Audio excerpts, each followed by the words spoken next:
સુરતમાં ડભોલી 4 રસ્તા સહિત વેડ રોડના વિસ્તારો સંપૂર્ણપણે પાણીમાં ગરકાવ થઈ ગયા છે। શહેરના મુખ્ય માર્ગો પર જળબંબાકાર જેવી સ્થિતિ સર્જાતા ઠેર ઠેર પાણી ભરાઈ ગયા છે, જેના કારણે વાહન ચાલકો મુશ્કેલીમાં મુકાયા છે અને અનેક વાહનો પાણીમાં બંધ પડી જવાની ઘટનાઓ પણ સામે આવી છે।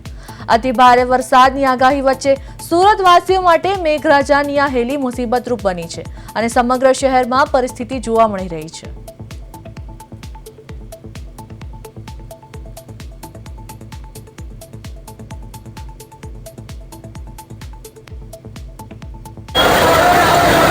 સુરત શહેરમાં જે પ્રકારે સવારથી અવિરત વરસાદ પડી રહ્યો છે અને તેના કારણે સીધી જનજીવન ઉપર અસર થઈ છે। સુરતના અનેક વિસ્તારો એવા છે કે ત્યાં જળબંબાકાર જેવી સ્થિતિ છે, તો બીજી તરફ બોટમાં પહેરવાયું હોય સુરત તેવા દ્રશ્યો છે। ત્યારે અત્યારે કતારગામ વિસ્તારમાં આવેલ જે પ્રકારના ડભોલી ખાતેના 4 રસ્તા પ્રમાણે માહોલ છે કે લોકો છે તે કઈ રીતે આ પ્રમાણે પાણીમાં જસરવસ્ત જગ્યાએ જ્યાં નજર કરો ત્યાં પાણી જ પાણી અને લોકો છે તે કોઈક એન્જોય કરી રહ્યા છે તો કોઈક લોકોને બચાવગીરી કામમાં એટલે કે કોઈ રાહદારીઓને વાહનોને કઢાવવામાં મદદ કરી રહ્યા છે, તો બીજી તરફ કેટલાક લોકો આ વરસાદી માહોલમાં એન્જોય પણ કરતા નજરે પડી રહ્યા છે। પરંતુ આ જે પ્રકારનો વરસાદ છે તે આફતનો વરસાદ છે તે ચોક્કસ સાબિત થયો છે। દક્ષિણ ગુજરાતમાં જે પ્રકારે રેડ એલર્ટ ઝોનમાં મૂકવામાં આવ્યું છે અને તે મુજબનો વરસાદ છે તે અવિરત વરસી રહ્યો છે અને આ પ્રમાણેના તસવીરો છે તે જોઈ શકીએ છીએ। ત્યારે જે રીતે દ્રશ્યો જોઈ શકીએ છીએ તેવા કે અહીં કેટલાક લોકો સાથે પણ વાત કરીશું અને જે પ્રકારે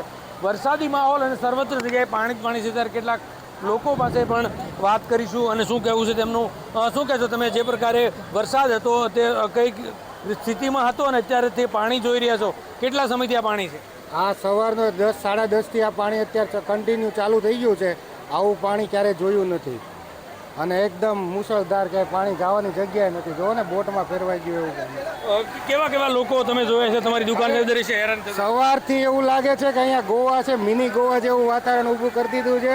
લોકો બધા હેલ્પફુલ બની રહ્યા છે અત્યારે 2 વ્હીલું 4 વ્હીલું કઢાવવા માટે। જો ચોક્કસ મહાનગરપાલિકાનું તંત્ર 100% સંપૂર્ણપણે સુરત મહાનગરપાલિકાનું કરોડો રૂપિયાનું બજેટ હોવા છતાં આ રીતની સ્થિતિ છે અને દર વખતે સુરતને આ સ્થિતિમાં મૂકે છે। ત્યારે પ્રશ્ન અનેક ઊભા થાય છે, સુરતને આ દિશામાં મૂકનાર આવા પાપીઓ સામે ક્યારે કાર્યવાહી થાય? એટલે ચોક્કસથી એક તરફ ઉપરથી કુદરત રૂઠો અને બીજી તરફ તંત્રની પણ ઘોર બેદરકારી, એટલે આ રીતની જાનહાનિ થાય તેવા દ્રશ્યો પણ સુરતમાં જોવા મળી રહ્યા છે। કેમેરામેન અજય કુમાર સાથે અરવિંદ રાઠોડ, પ્રદેશ 24 ગુજરાત।